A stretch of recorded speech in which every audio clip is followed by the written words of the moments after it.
ओम साई राम, जय साई राम। श्री सच्चिदानंद सदगुरु साईनाथ महाराज जी की जय। श्री साई सचित्र अध्याय 7। श्री गणेशाय नमः। श्री सद्गुरु साईनाथाय नमः। बुद्धि के देवता श्री गणेश जी को मेरा नमस्कार। विद्या की देवी माँ सरस्वती देवी को मेरा नमस्कार। श्री सद्गुरुनाथ साईनाथ महाराज जी को मेरा नमस्कार। कुल देवता को मेरा नमस्कार। श्री सीता माई तथा श्री प्रभु रामचंद्र जी को मेरा नमस्कार तथा ग्रंथ रचना के प्रेरणते श्री सद्गुरु साईनाथ महाराज को मेरा नमस्कार। हमने इसके पूर्व छठे अध्याय को देखा, इसलिए हम अध्याय 6 की ज्यादा स्मरण करेंगे। श्री साईं बाबा को पुराने तथा जीर्ण मंदिरों की मरम्मत करना तथा जीर्णोद्धार करना भी पसंद था। ये भी हमने गत अध्यायों में देखा था।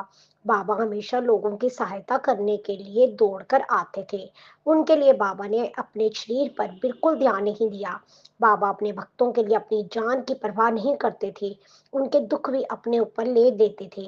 बाबा समाधि लेने की प्रक्रिया करते थे, उसके साथ ही धोती योग कर पद तथा शिर योग भी करते थे।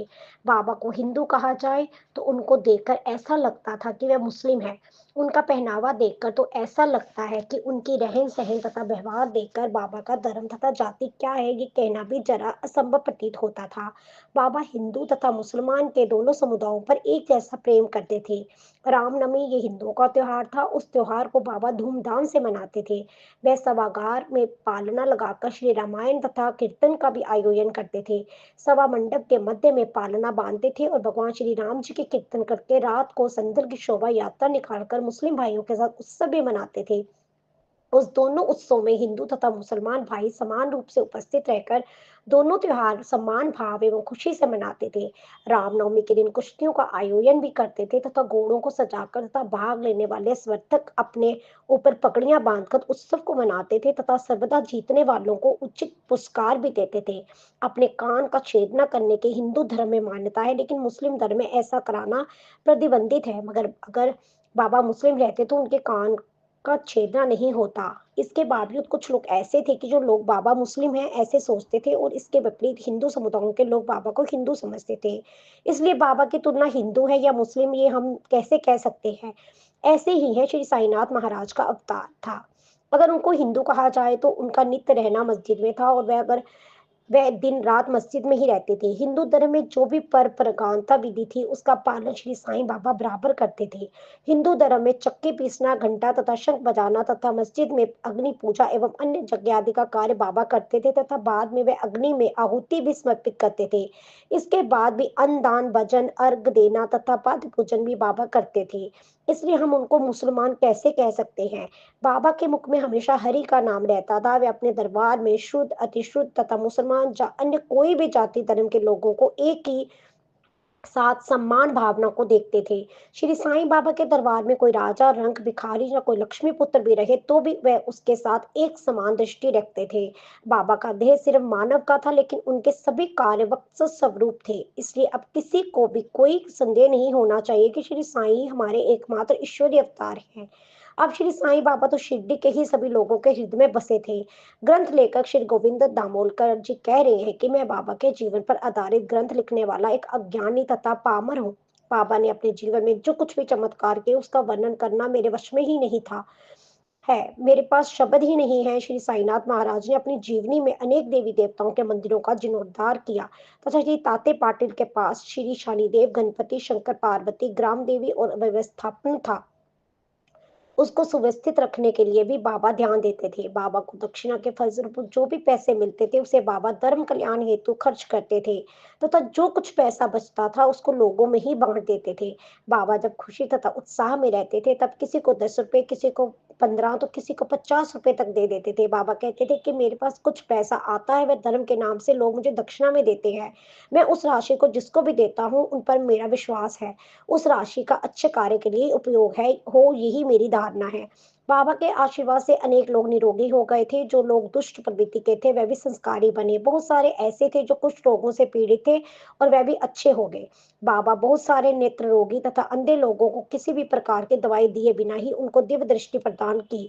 बाबा के चरण स्पर्श से ही कई अपंग लोग ठीक हो गए और बाबा की महिमा का तो कोई अंत ही नहीं है। अब तो शिरडी गांव के चारों ओर से लोगों का जमावड़ा हो रहा था, इसलिए बाबा के मस्जिद में आसपास मेले का स्वरूप हो गया। श्री संत साई बाबा शुरू में वैद्य जैसे ही कार्य करते थे। मरीज का हाथ देखकर दवाई देते थे, उसे मरीज को तुरंत लाभ हो जाता था। उनके हाथ में जो कुछ भी आता था उसको वह दवाई प्रमाण समझकर देते थे। उससे रोगियों को लाभ अवश्य ही मिलता था। एक बार एक भक्त के दोनों आंखें लाल हो गई तथा सूजन भी आ गई थी। आंखों का इलाज करने के लिए उस समय शिरडी में कोई भी डॉक्टर वैद्य नहीं था। उस समय उस रोगी को बाबा के पास इलाज के लिए लाया गया। बाबा ने उस रोगी को देखकर उसकी आंख ठीक करने के लिए एक जालिम उपाय किया। बाबा के पास बिल्वा के बीज थे, उसको सिलबट्टे में पीस कर उसकी 2 गोलियां बनाई और उस 2 गोलियों को आंखों में लेप लगाकर दोनों आंखें कपड़े से बांध दी। इंसान की आंखें उसका एक संवेदनशील तथा नाजुक अंग होता है। आंखों के अंदर एक जो सुरमा लगाते हैं या फिर गाय के दूध में स्वच्छ कपड़ा भिगोकर आंखों के ऊपर रखा जाता है।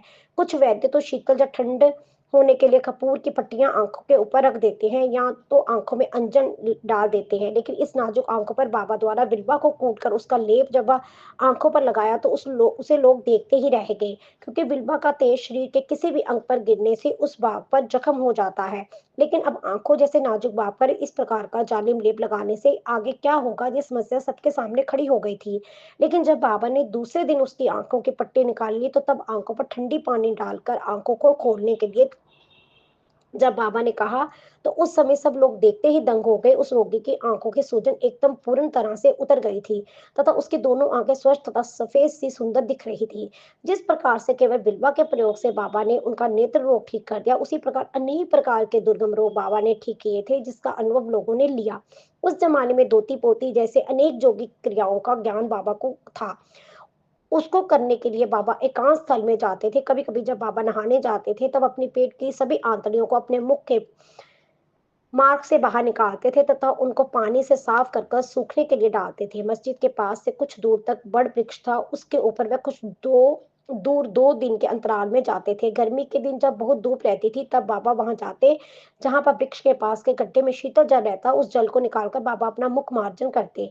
एक बार बाबा जब नहाने के लिए वहां गए तब उन्होंने अपनी पेट की आंतड़ियों को निकालकर उसे स्वच्छ कर उसको जाम के वृक्ष पर प्रसार दिया। जब ये दृश्य गांव के लोगों को देखा तो उनको बाबा की सब लीला देखकर आश्चर्य होने लगा, क्योंकि इस प्रकार योग मार्ग में अपनी पेट की सभी आंतड़ियों को बाहर निकाल दो, ऐसा योग कोई भी ऋषि मुनि भी नहीं करते थे।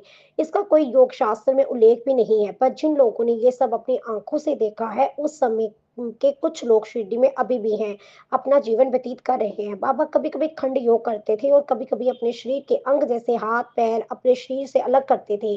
बाबा के शरीर के ये भाग मस्जिद के इधर उधर पड़े रहते थे। जब इस प्रकार का दृश्य जो लोग देखते थे तब वे घबराकर अन्य लोगों को सूचना देने जाते थे। तब वापस आते तो बाबा का पूर्वता वैसे ही हो जाते थे। बाद में जब अन्य लोगों को इस प्रकार देखने आते तो उन लोगों को सूचना देने वाला व्यक्ति ही बात झूठी लगती थी। इस पर शिरडी के ऐसे व्यक्ति जब बाबा को मस्जिद में देखा तो बाबा के शरीर के हाथ पैर तथा अन्य भाग कटे हुए थे, इधर उधर पड़े हुए थे। उस वक्त उसे लगा कि बाबा का किसी ने खून कर दिया है। ये दृश्य देखकर वह बड़ा वहां से घबरा कर भाग गया। इस घटना को रात को 12 बजे के आसपास उसे देखा था और उस समय बाबा का एक ही सेवकारी वहां पर नहीं था। उसे समय उसको ऐसा लगा कि इस घटना के बारे में मैं अन्य लोगों को बता दूं। बाबा की उस स्थिति देखकर उसको चिंता होने लगी, लेकिन ये सब मैंने ही किया है ऐसा वह लोग सोचेंगे तथा खून करने का आरोप मेरे ऊपर ही लगेगा, ऐसा सोचकर वह वहां जाकर अकेला बैठ गया। लेकिन ये बाबा की एक जोगिक क्रिया थी, ऐसा उसने कभी सोचा ही नहीं था। बाबा की ऐसी दृढ़ अवस्था देखकर उसका दिल कांप उठा और फिर वह सुबह उठकर बाबा को मस्जिद में जाकर देखा तो उसके सामने बाबा अपनी जगह पर अच्छे से बैठे दिखे। उसने जो रात को देखा वह प्रकार अब समाप्त हो गया था। कुछ पल में तो उसे लगा कि उसने कल रात को कोई सपना तो नहीं देखा। वह उस समय निश्चल अपनी जगह पे बैठा रहा। धोती पोती योग तो बाबा ने अपने बचपन में ही सीखे थे। श्री साईं बाबा ने सबका कल्याण तो किया, लेकिन उसके बदले में बाबा ने किसी से कुछ भी नहीं लिया। बाबा ने गरीब हीन दीन तथा अशक्त रोगी की बीमारी ठीक की थी। उस जमाने में बाबा एक बड़े हकीम वैद्य हैं, ऐसी सभी प्रांतों में प्रसिद्धि हो गई थी। मैं ये सब बाबा की कथाएं क्यों बता रहा हूँ, मैं आपको ये इसलिए बता रहा हूँ कि बाबा अपने आप में कितने दयालु तथा व्यापक थे। अब ग्रंथ लेकर श्री गोविंद रघुनाथ तंबोलकर महाराज उर्फ हिमाण पंत अब अपनी कलम से शुरू कर रहे हैं। ये घटना वर्ष 1910 की है। उस समय ठंड के दिन थे। तब श्री साईं बाबा ने धुनी के पास उनके अंग को धुनी में गर्म कर रहे थे। वह धुनी को प्रज्वलित करने के लिए उसने छोटी छोटी लकड़ियां उस धुनी में डाल रहे थे। तब बैठे बैठे ये हो गया कि बाबा ने अपना हाथ धुनी में डाल दिया, इसलिए बाबा का हाथ जल गया और बाबा बहुत बड़ी जख्म हो गई। ये सब घटना हो गई तब वहां माधवराव देश पांडे उर्फ श्यामा उपस्थित था। इसलिए वे दोनों कुछ भी समय को ना गवाते हुए बाबा के पास पहुंच गए तथा बाबा को अपनी ओर खींच लिया और बोले कि हे भगवान, आपने ये क्या किया। बाबा तो कुछ पल रुक गए तथा बाद में जब वे सचेत हो गए तब वे कहने लगे कि एक लोहार की भट्टी में जब उसकी पत्नी काम कर रही थी तब उसके गोद में एक छोटा सा बच्चा था। जब वे कुछ काम कर रही थी तब उसके पति ने उसको आवाज दी और उसकी पत्नी उठकर खड़ी हो गई और उसके गोद का बच्चा उस पट्टी पर गिर गया। वह जल्दी में होने के कारण उसे उस बात की याद ही नहीं थी कि उसकी गोद में बच्चा था। उस बच्चे को बचाने के लिए मैंने उस भट्टी में अपना हाथ डालकर उस बच्चे को सुरक्षित बचा लिया। उस घटना के अंजाम से मेरा हाथ तो जल गया लेकिन मैंने उस बालक के प्राण बचा लिए। ये मेरे लिए बहुत ही बड़ी है। ये घटना को देखने के लिए बाद में सब लोग उस लोहार के घर गए थे। तब पता चला कि घटना जरदात में हो गई थी। बाबा की हाथ जलने की खबर श्यामा उर्फ माधवराव देश पांडे श्री नाना साहब चंदोरकर को मालूम हो गई। तब उन्होंने ताबड़तोड़ मुंबई के प्रसिद्ध डॉक्टर परमानंद से उनके पास की आवश्यकता दवाई, मरहम, कपास, मरहम पट्टी आदि सब शिरडी को लेकर आ गए तथा बाबा को निवेदन किया कि डॉक्टर परमानंद को अपना हाथ दिखा दो।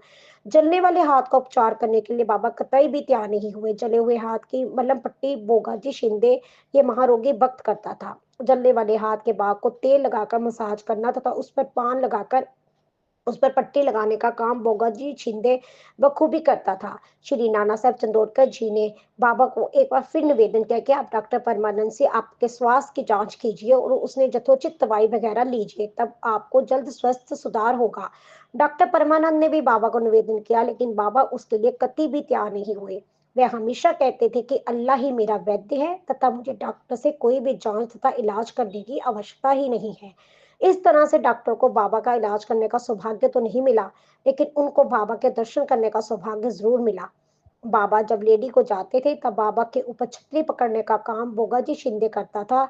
जब सुबह बाबा धुनी के पास बैठते तब बोगाजी शिंदे वहां पर बैठा रहता था तब बाबा की सेवा करता था। बोगाजी शिंदे पिछले जन्म से पापी था, ऐसे लोगों को लगता था। उसे कुष्ठ रोग होने के कारण उसकी उंगलियां सड़ने तथा गलने लगी थी, जिसे उसे उसके शरीर से बदबू आती थी। लोगों की नजर में वह एक दुर्दैवी था लेकिन वह तो सबसे खुशनसीब था जिसको रात दिन बाबा का सानिध्य प्राप्त हो गया तथा उसको बाबा की सेवा करने का सौभाग्य प्राप्त हो गया था। वह तो बाबा किस एकमात्र आद्य सेवक था। एक बार अमरावती से दादा साहब खापड़े तथा उनकी पत्नी उनके पुत्र को लेकर शिरडी आए थे। एक दिन उसको बहुत जोर से बुखार आ गया था। उसमें से एक बहुत बड़ी प्लेग रोग की गांठ तैयार हो गई। श्रीमती खापड़े इस स्थिति से एकदम घबराई तथा उनको ऐसा लगा कि अब अमरावती जाना ही बेहतर होगा। वह तुरंत अमरावती जाने के लिए बाबा से अनुमति प्राप्त करने लगी। बाबा के पास गई। उस समय बाबा संध्या काल में घूमकर बाड़े की तरफ वापस आ रहे थे। तब श्रीमती खापड़े की भेंट बाबा से हो गई। उसने अपने घबराहट वाले अंदाज में बाबा से कहा कि हे बाबा, मेरे बच्चे को प्लेग हो गया है। बाबा ने उसकी बात सुन ली तथा वे अपने दयालु स्वर में श्रीमती खापड़े बाई को कहने लगे कि इस वक्त ये आकाश बादलों से भरा है। कुछ समय पश्चात ये सब बादल तहस नहस हो जाएंगे, तब सब ठीक होगा। ऐसे कहकर उन्होंने अपनी कफनी को अपने कमर तक खींच लिया और वहां जमे हुए भक्तों को अपने शरीर पर जो अंडाकार गोले हो गए उसको दिखाए तथा कहने लगे कि आप सभी मेरी तरफ देखो, अपने भक्तों के लिए मुझे क्या क्या नहीं करना पड़ता। ये सब घटना देखकर बाबा के भक्तों का अनुभव आने लगा कि संतों को अपने भक्तों के लिए क्या क्या तकलीफें उठानी पड़ती हैं। संतों का दिल मोम जैसा नरम होता है तथा वे अपने अंदर तथा बाहर से मक्खन जैसे होते हैं। वे अपने भक्तों से निरपेक्ष प्रेम करते हैं तथा अपने बच्चों जैसी चिंता करते हैं। श्री नाना साहब चंदोरकर बाबा के अति प्रिय परम भक्त थे। वे खान देश में नंदुरबार में मामलेदार थे। उनकी बदली जब पंढरपुर को हो गई तब उन्हें लिखित आदेश प्राप्त हो गया था। तब उनको श्री साईं भक्ति का फल प्राप्त हो गया था। वे पंढरपुर को भी अपने वैभवकुंड बना मानते थे। अब उनको उस वैभवकुंड में रहने का सुअवसर प्राप्त हो गया था। इसलिए उन्होंने अपना अधिक समय व्यतीत न करते हुए वह तुरंत किसी को भी बताए बिना शिरडी के मार्ग के लिए प्रस्थान किया। उनका पंढरपुर तो शिरडी में ही स्थित था। उनके सभी मित्र लोगों को यह सुनाकर उनको आश्चर्यचकित करना था। वह तो बिठवा को चरण वंदन करके आगे जाना चाहते थे। ये सब बाबा के अलावा किसी को भी नाना साहब के शिरडी आगमन की जानकारी नहीं थी। नाना साहब जैसे ही शिरडी के पास नीम गांव आए तो शिरडी में सबको आश्चर्य हो गया। उस समय बाबा महालक्ष्मीपति आपा छिंदे तथा काशीराम के साथ वार्तालाप कर रहे थे। तब वे अचानक कहने लगे कि पंडित के द्वार अब खुल गए हैं। वही मेरा भगवान है और मुझे वहीं रहना है। इस प्रकार का भाव का भजन हम सबको गान है। ये भजन हम सब चारों जन गाएंगे। बाबा कह रहे थे कि पंढरपुर को जाना है, वहीं मुझे रहना है, रहना है। जहाँ मुझे रहना है वहाँ वह घर मेरे भगवान का है। मराठी में जो भजन श्री साईं बाबा ने गाया था, उसका हिंदी अनुवाद का सार हिंदी में लिखने का प्रयास किया गया है। स्वयं बाबा भजन गाते बैठे भक्त अनुवाद करते, पुंडरी के प्यार में रंग जाते, तब नाना वहां आते। बाबा ने मराठी में गाए भजन को हिंदी में अनुवाद करने का प्रयास किया है। बाबा खुद उपरोक्त दोनों भजन गाते थे तथा उस भजन का अनुवाद भी करते थे। बाबा की ये सब लीला देखकर नाना साहब को आश्चर्य लगा था। उसके बाद उन्होंने बाबा के चरणों में अपना मस्तक रखकर बाबा का आशीर्वाद प्राप्त किया। बाबा की उदी भी उन्होंने अपने मस्तक पर लगाई। उस समय वह बेहद खुश नजर आ रहे थे। उसके बाद उन्होंने बाबा को वंदना तथा उनका अभिवादन करके उन्हें पंढरपुर की ओर प्रस्थान किया। बाबा की ऐसी बहुत लीलाएं तथा चमत्कार हैं जिसे इस अध्याय में आप प्रस्तुत करना संभव नहीं, क्योंकि अध्याय का स्वरूप विस्तृत होगा। इसे अब मन का दुख भूलकर इस अध्याय को अब यही समाप्त करने का प्रयास करेंगे। मैं तो अपना स्वयं का हित देखकर बाकी कथाओं का विस्तार अब आगे के अध्याय में करने का तथा संभव प्रयास करूंगा। अपने जीवन में मैं इस शब्द को गर्व के समान देखता हूँ, इसलिए मैं इस कथा को बताने वाला कौन हूँ? ये सब भगवान श्री साईं बाबा ही हैं जो मेरे मुख से मुझे कहने के लिए प्रेरित करेंगे। आगे के अध्याय में नर जन्म का महत्व, बाबा की सरस्वती बाजपाई की भक्ति तथा बाजपाई स्वयं बाबा के लिए भोजन देने के लिए कैसे तत्पर रहती थी, इसके बारे में विस्तृत से बताया जाएगा। मालसपति ताते पोते तथा गणपति को बाद मस्जिद में ले जाकर बाबा आपस में कैसे सोते थे, इसके बारे में भी बताया जाएगा। हेमाडपंत साईं से शरण, भक्त कहे साईं के पैर की चप्पल, बाबा तो साईं की आज्ञा ही हमारा वचन, हो गया बवार्थ अब तक। ग्रंथ लेखक हेमाडपंत इस अध्याय के अंत में जो मराठी कविता में कह रहे थे, उसका हिंदी में अनुवाद करने का प्रयास किया गया है। मैं स्वयं श्री साईं भगवान को धारण जाता हूँ।